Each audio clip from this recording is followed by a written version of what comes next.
Bonjour à tous, donc aujourd'hui on va voir la notion de famille génératrice et de base. On avait déjà vu la dernière fois la notion de famille libre et de famille liée que j'ai rappelé ici. Donc on a xi, une famille de vecteurs d'un K espace vectoriel grand E, et on dit que cette famille est libre si on a une combinaison linéaire dxi qui est égale au vecteur nul, alors la seule possibilité pour cette combinaison linéaire, c'est que les scalaires qui sont devant les xi soient tous égaux à 0. Et ça, on avait dit, en pratique, pour montrer qu'une famille est libre, on le formule de cette façon-là, quels que soient les scalaires lambda i compris entre 1 et n, tels que somme des lambda i xi égale à 0, on a forcément lambda 1 égale lambda 2 égale point 1 égale lambda n égale à 0. Et pour le prouver, on a dit on posera soit lambda i tel que somme des lambda i xi égale à 0. Et ensuite, souvent, on est ramené à résoudre un système linéaire dont les inconnus sont lambda 1 jusqu'à lambda n. Et lorsque la famille est libre, on arrive à montrer que ce système admet une unique solution. Et donc, dans le cas contraire, le contraire de lié, c'est de libre, justement, c'est lié. Donc, dans le cas contraire, on dit que la famille est liée. Ça, c'était pour le petit rappel à propos de la notion de famille libre. Maintenant, on va voir petit 2, famille génératrice.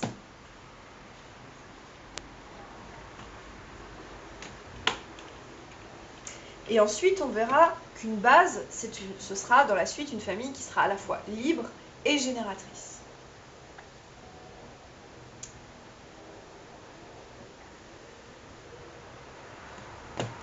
Famille génératrice. Je rappelle que pour les familles libres, on avait vu plusieurs exemples, notamment l'exemple d'une famille de polynômes non nuls à degré échelonné qui formait forcément dans ce cas-là une famille libre. Famille génératrice. On va commencer par la définition qu'on avait déjà vue à l'oral. Donc soit xi, une famille de vecteurs de grand E,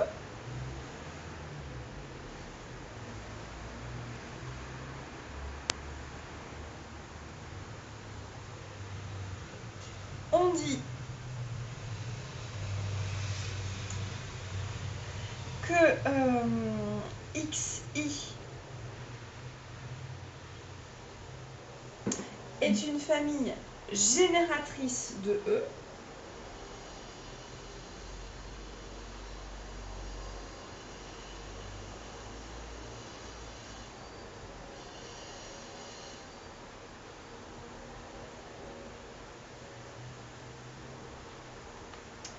si. Alors la définition, ça revient à dire qu'en fait, quelque part, on peut récupérer, entre guillemets, je vais préciser justement ce que j'entends par là, récupérer l'espace grand E tout entier à partir de la famille xi.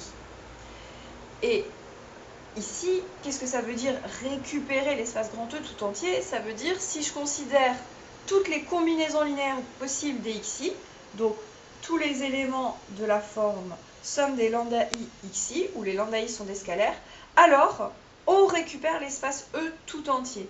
Autrement dit,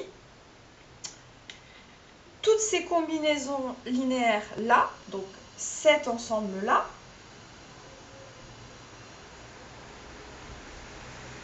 est égal à l'ensemble grand E tout entier.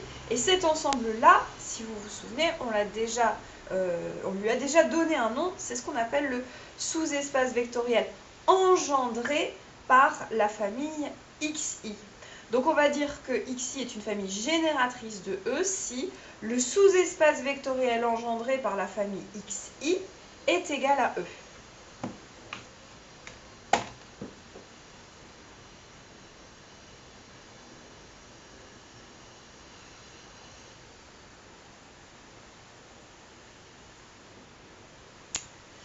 Alors, dans le signe égale qui est là, c'est une égalité entre deux ensembles.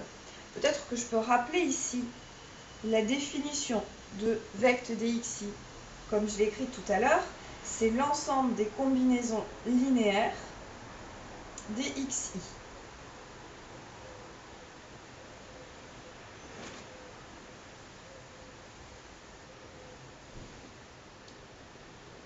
Combinaison linéaire dxi.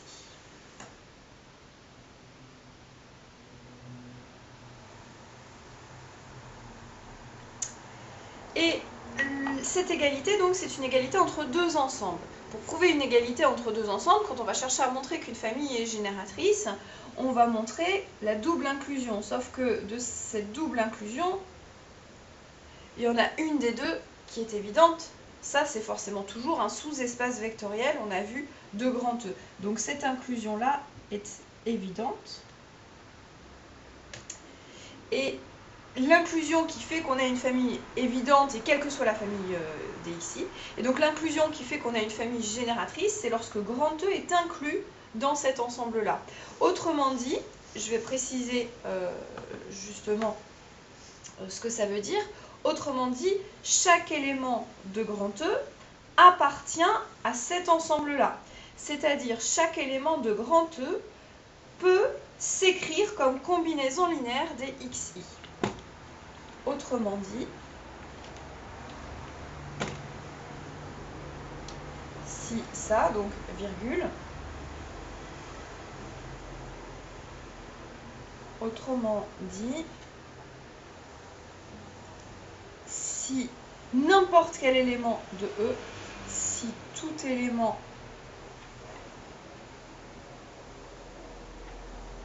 de E peut s'écrire comme combinaison linéaire des xi.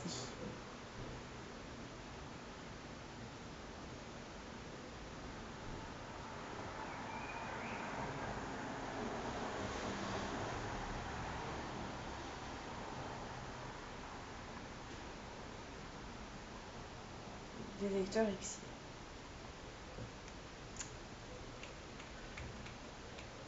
Voilà, et donc ça, si je le formule, donc c'est bien de le retenir, cette phrase-là en fait. Une famille est génératrice de E si n'importe quel élément de E peut s'écrire comme combinaison linéaire des xi. Et après ça, si je veux le reformuler en termes mathématiques, ce serait pour tout élément de E, alors je vais l'appeler Y par exemple, quel que soit Y appartenant à E, Y appartient à cet ensemble-là, et là, j'utilise le quantificateur. Il existe une famille de scalaires lambda i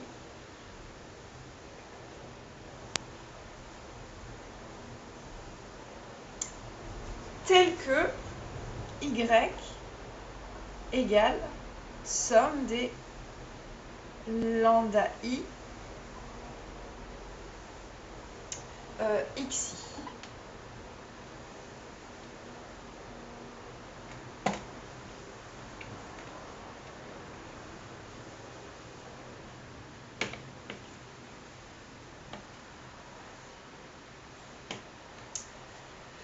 Voilà, alors on va voir des exemples, même si on en a déjà un petit peu parlé. On va revoir quelques exemples.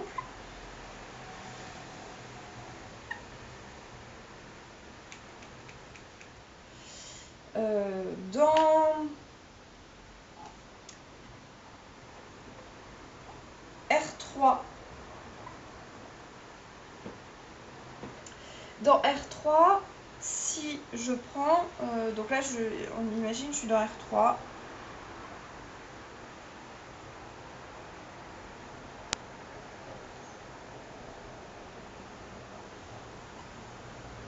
et je vais prendre 4 vecteurs comme ça dans R3.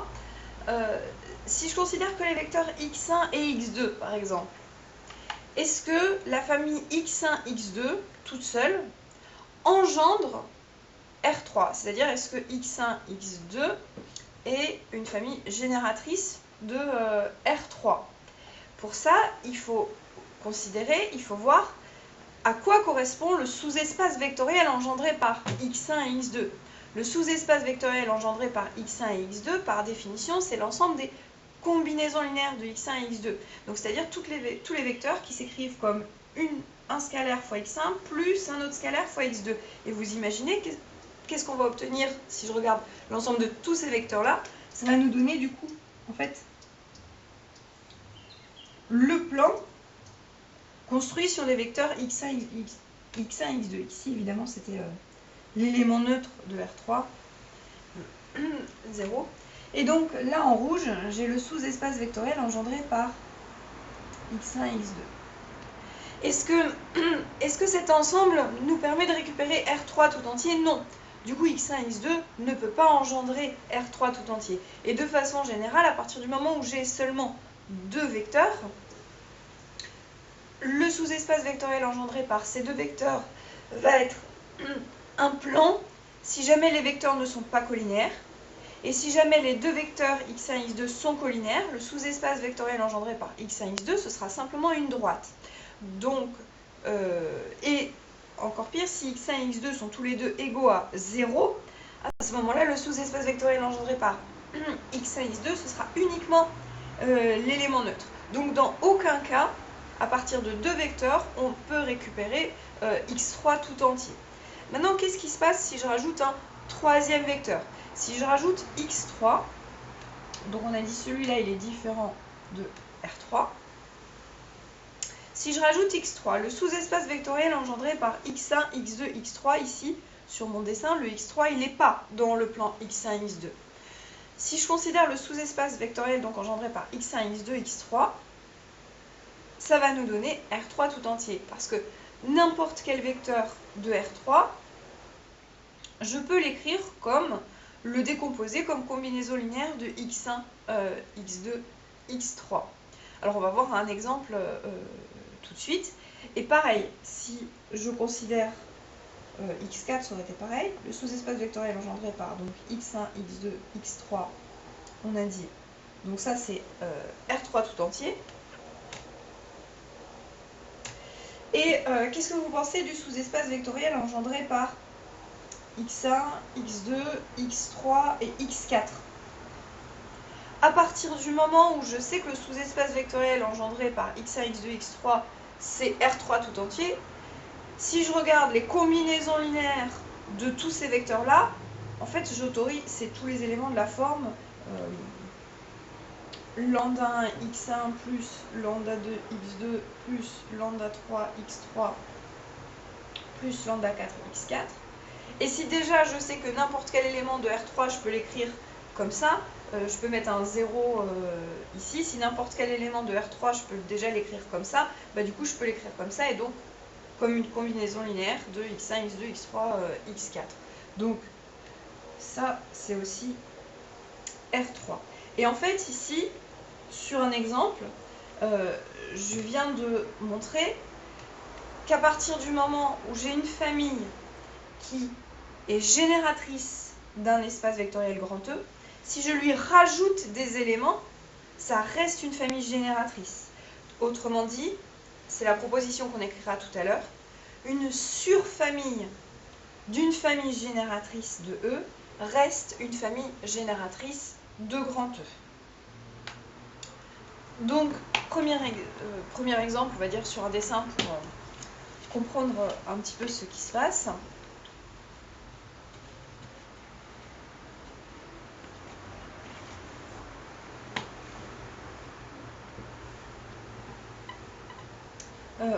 Autre exemple,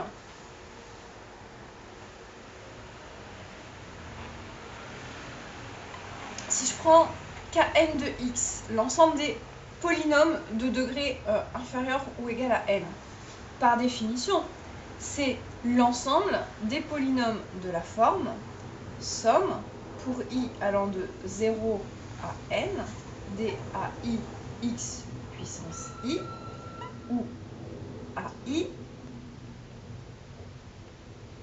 sont des scalaires. Par définition de cet ensemble. Et qu'est-ce que vous remarquez ici? En fait, c'est précisément l'ensemble des combinaisons linéaires des vecteurs x puissance i. ça par définition, c'est le sous-espace vectoriel engendré par x puissance 0, c'est-à-dire 1, x puissance 1, x carré, etc.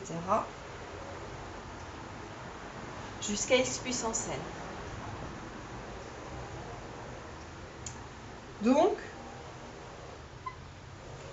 la famille x puissance i est une famille génératrice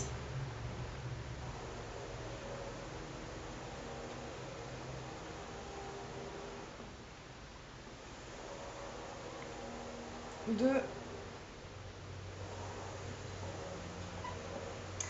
Kn de x.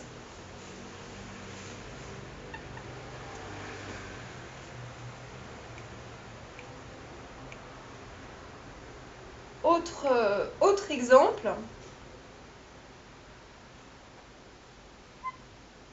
E égale C. Dans le QCM, sur les espaces vectoriels, on avait vu que C peut être considéré comme un R espace vectoriel ou comme un C espace vectoriel. Et justement, si je considère C comme un R espace vectoriel, autrement dit, donc C par définition, c'est l'ensemble des éléments de la forme A plus IB, où A et B sont réels. Si je considère C comme un R espace vectoriel, c'est-à-dire que les constantes, quand je dis scalaire, là, quand je parle des scalaires constantes, en fait, c'est des éléments qui sont dans R. En tant que R espace vectoriel, vous remarquez que ici, ça, en fait, c'est l'ensemble des éléments de la forme A fois 1 plus I fois B, où A et B sont deux scalaires, si je considère C comme un R espace vectoriel. Du coup, ça, c'est l'ensemble des combinaisons linéaires des vecteurs 1 et B, qui sont des éléments de C, donc de notre... je voulais mettre comme ça, BI, l'ensemble des combinaisons linéaires de 1 et I, qui sont du coup des éléments de C.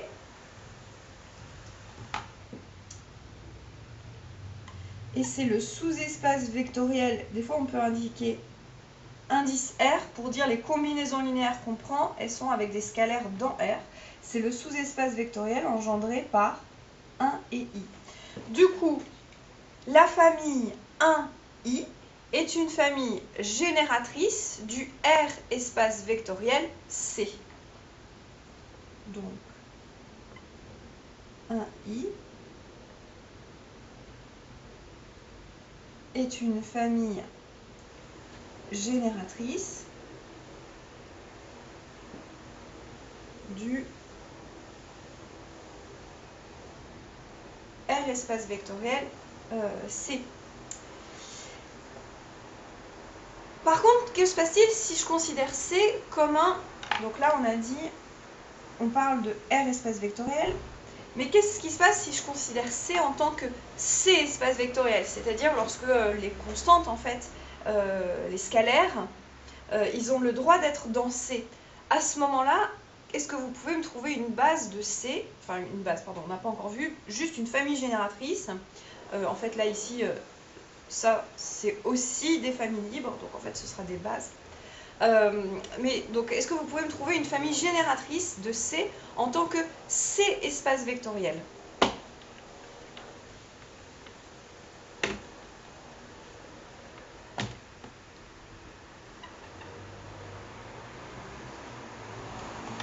Donc là, je vois en tant que C espace vectoriel. Là, j'autorise que les scalaires soient dans C. Donc en fait, C, c'est l'ensemble des lambda, où lambda appartient à C. Donc c'est l'ensemble des lambda fois 1, par exemple, où lambda appartient à C. J'aurais pu mettre 2 aussi ici, parce qu'en fait, vu que le lambda il est dans C, c'est aussi lambda sur 2 fois 2, Enfin, j'aurais pu mettre tout ce que je veux du moment qu'ici j'ai un nombre complexe non nul en fait. Et donc C, c'est les éléments de cette forme-là. Du coup, c'est le sous-espace vectoriel engendré par 1 dans C. Là, c'est pour dire les combinaisons linéaires que je prends, les scalaires qui apparaissent dans mes combinaisons linéaires, ce sont ici des complexes. Voilà. Donc, la famille qui contient uniquement un seul vecteur, le vecteur 1, ou en fait n'importe quel vecteur x appartenant à C privé de 0, est une famille génératrice du C espace vectoriel C.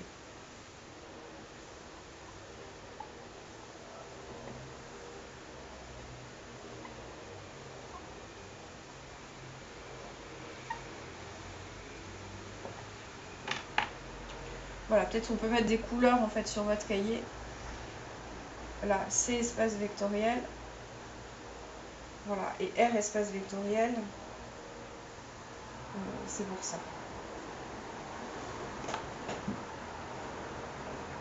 Et là, quand j'écris ici, je les mets un peu tard les couleurs, mais quand j'écris ici appartient à C et là appartient à C, c'est pour dire un élément de l'espace vectoriel dans lequel on se trouve.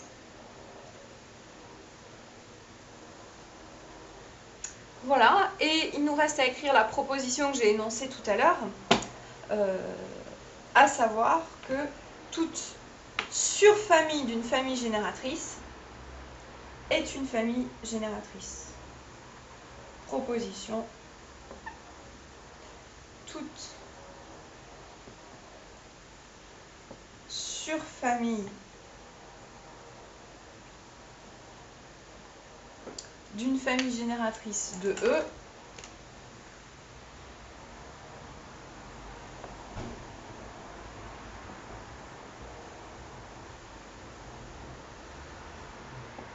est une famille génératrice.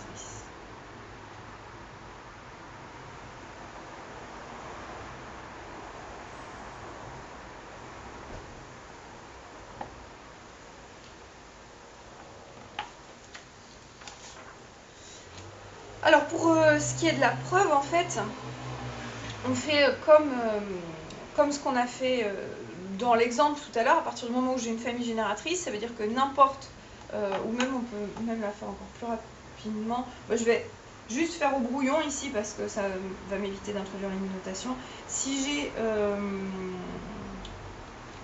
allez, je vais l'écrire, ça devrait tenir là. Soit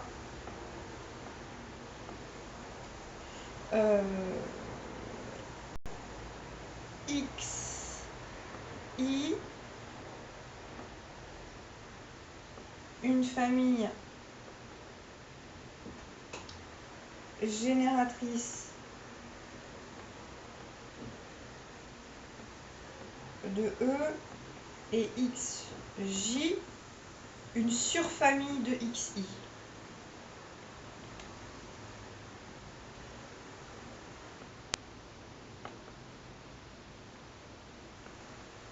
C'est-à-dire j'ai rajouté des éléments.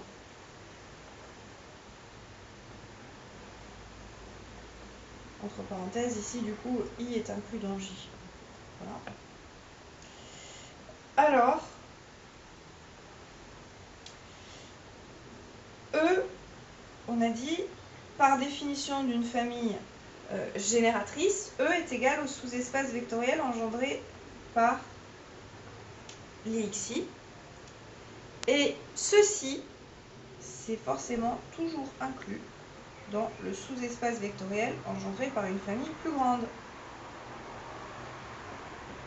Parce que toute combinaison linéaire des xi est aussi une combinaison linéaire des xj. Si je rajoute des éléments, il suffit de rajouter des zéros devant les éléments que je rajoute, et c'est bien un élément de ça. Du coup, ça est inclus là-dedans, et ça c'est aussi inclus dans E, forcément, vu que les xj sont des éléments de E, d'où l'égalité. Donc voilà, ça tient sur la fin de mon tableau. Et maintenant, donc, petit 3, base.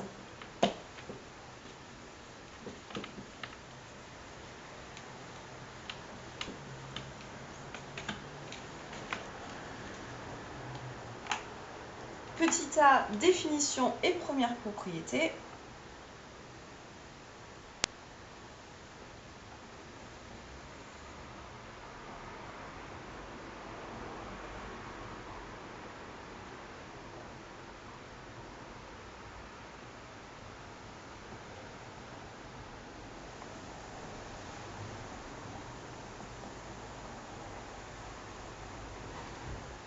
Alors on a dit, une base, c'est une famille qui est à la fois libre et génératrice.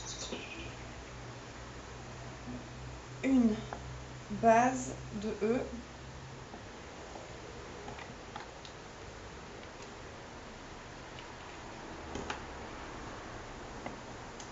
est une famille de vecteurs de E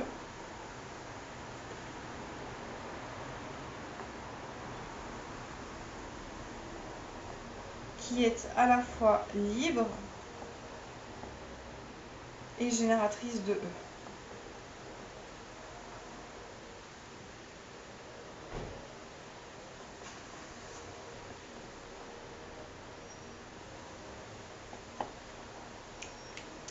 Alors donc exemple que je vais dire à l'oral parce qu'en fait on les écrira tout à l'heure, les 1x grand X, x carré jusqu'à xn forment une base en fait de l'espace vectoriel Kn de x, des polynômes de degré inférieur ou égal à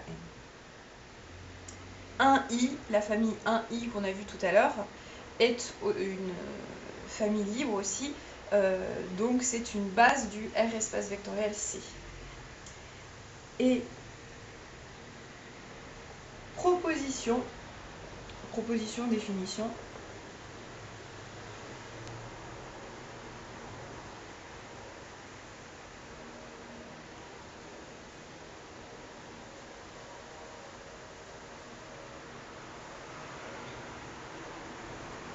Là, soit xi une famille de vecteurs de E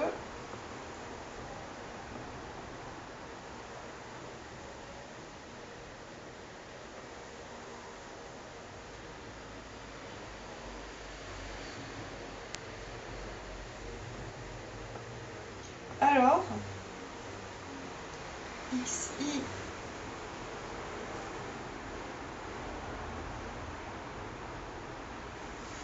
est une base de E si et seulement si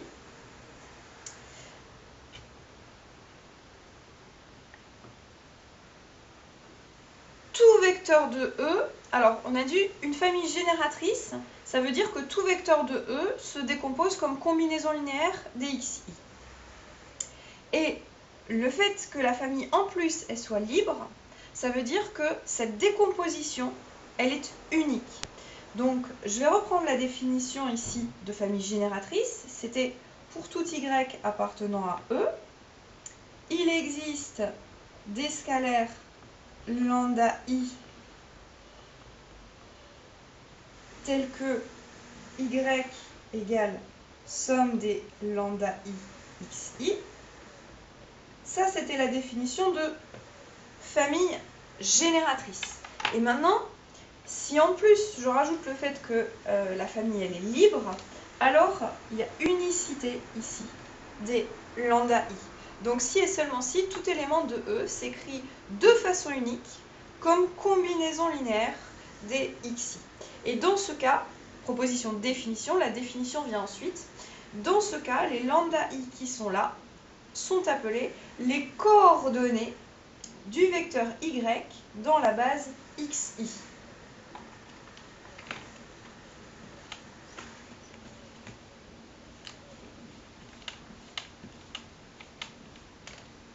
Donc, entre parenthèses, autrement dit, tout vecteur de E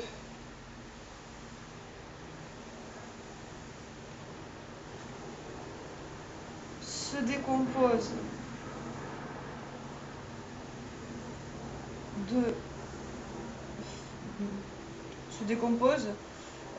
de façon unique c'est un petit peu mal dit, mais de façon unique, comme combinaison linéaire des xi.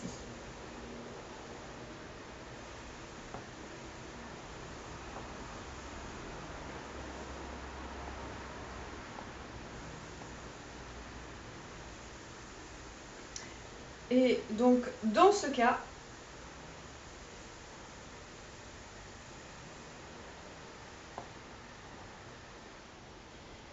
la famille des lambda i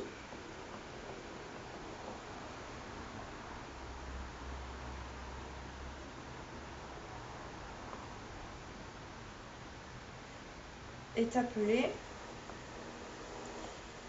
la famille des coordonnées, les lambda 1 jusqu'à lambda n sont ce qu'on appelle les coordonnées de y dans la famille xi. Des coordonnées de y dans la base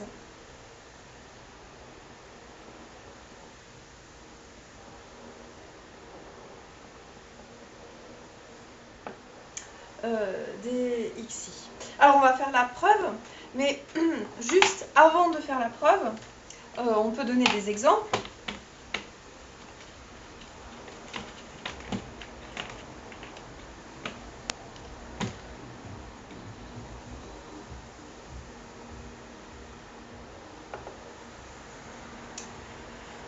Dans E égale à R3,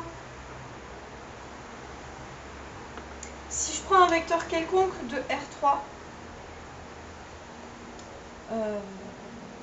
soit Y égale, je vais l'appeler ABC, alors Y c'est A fois le vecteur 1, 0, 0, plus B fois le vecteur 0, 1, 0, plus C fois le vecteur 0, 0, 1. Si je pose x1, en fait je vais l'appeler E1 plutôt dans la suite pour une base. E1, c'est une notation standard. Si je pose E1 le vecteur 1, 0, 0, E2 ce vecteur-là, et E3 le vecteur 0, 0, 1, Y se décompose de façon unique comme si j'écris Y égale une constante fois E1 plus une autre constante fois E2 plus une autre constante fois E3, la seule possibilité pour la constante qui est là, c'est que ce soit A, là ici B et là ici C. Donc ici, on a la famille E1, E2, E3 forment une base de R3.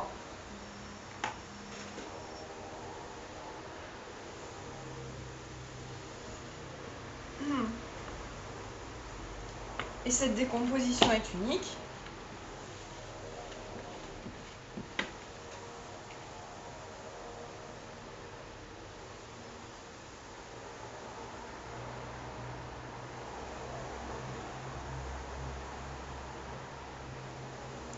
Deux points. Donc la famille E1, E2, E3 est une base de R3. Alors on reverra d'autres exemples dans la suite. Peut-être preuve de la proposition.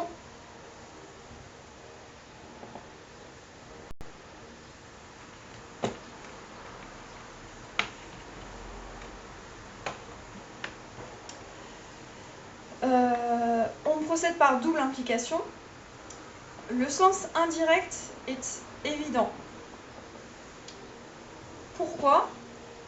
Le sens indirect, c'était, donc je pars du morceau de droite, je suppose que n'importe quel vecteur de E se décompose de façon unique comme combinaison linéaire des xi. Le fait qu'il se décompose comme combinaison linéaire des xi, ça veut dire que les xi forment une famille génératrice. Et si n'importe quel vecteur de E se décompose de façon unique comme combinaison linéaire des xi. Alors, le vecteur nul se décompose de façon unique comme combinaison linéaire des xi. Du coup, la famille des xi est une famille libre. Donc, je pense qu'on peut écrire évident.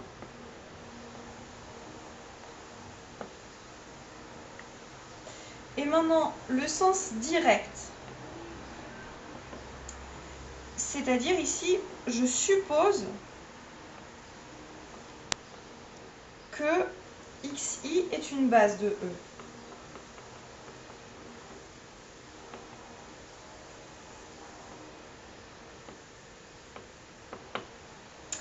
Donc dans ce cas-là, je sais que xi est une famille génératrice, donc n'importe quel vecteur se décompose bien comme combinaison linéaire des xi, ça c'est ok.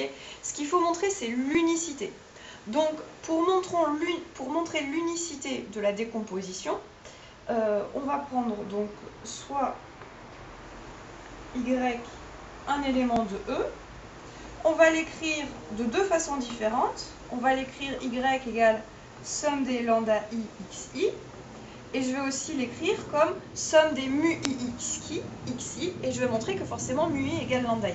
Donc on écrit y égale ça, et y égale somme des mu i xi pour i allant de 1 à n, où lambda 1 jusqu'à lambda n, mu 1 jusqu'à mu n sont tous des scalaires.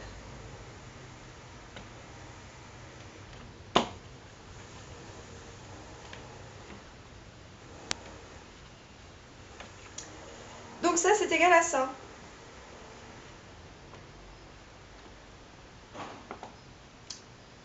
Et puis, qu'est-ce qu'on va faire? On va regrouper les xi, somme des lambda i moins mu i fois xi, pour i allant de 1 à n, égale 0. J'ai somme des lambda i mu i, je l'ai passé de l'autre côté, ça fait somme des lambda i xi moins somme des mu i xi, et je regroupe les deux sommes et ça me donne ça. Et là, je vais utiliser l'hypothèse que la famille des xi est une famille libre. Là, j'ai le vecteur nul qui se décompose comme combinaison linéaire des xi. Mais comme la famille xi, elle est libre, les coefficients qui sont là sont forcément nuls, d'où l'unicité.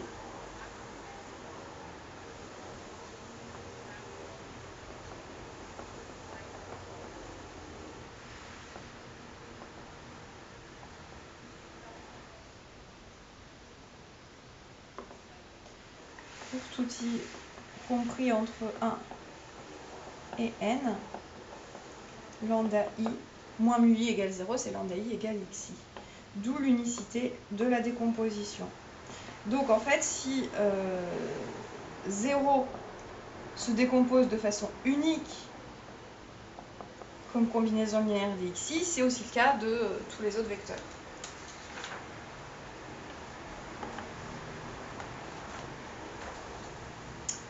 Petit b, base canonique des espaces usuels. Et donc ce qu'on appelle base canonique, c'est les bases qui sont naturelles en fait sur les espaces. Donc petit b,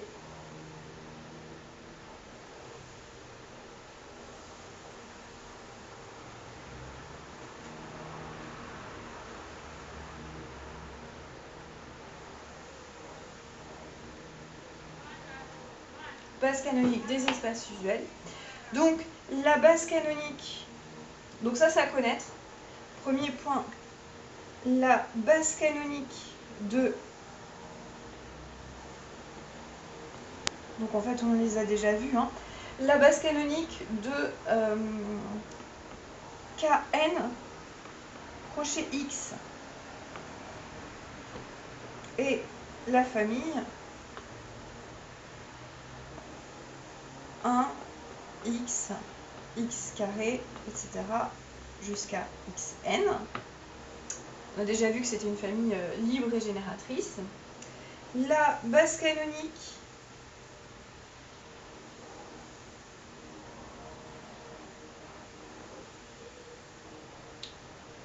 de k puissance n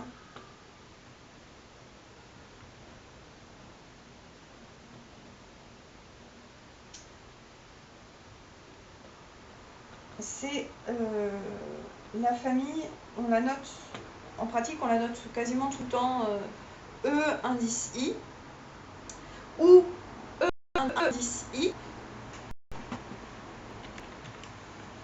c'est le vecteur, c'est ce qu'on a vu, on l'a vu tout à l'heure dans R puissance 3, où E indice I, et c'est juste une généralisation, c'est le vecteur avec des zéros et un seul 1 en position ligne I.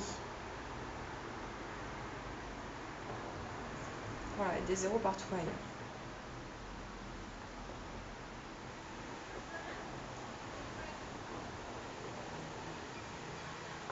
Et la base canonique de MNP de K est la famille. Donc là, on retrouve la raison pour laquelle on avait appelé ces matrices les matrices canoniques.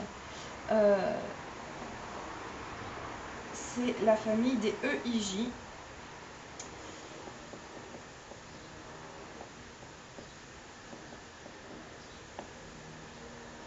Où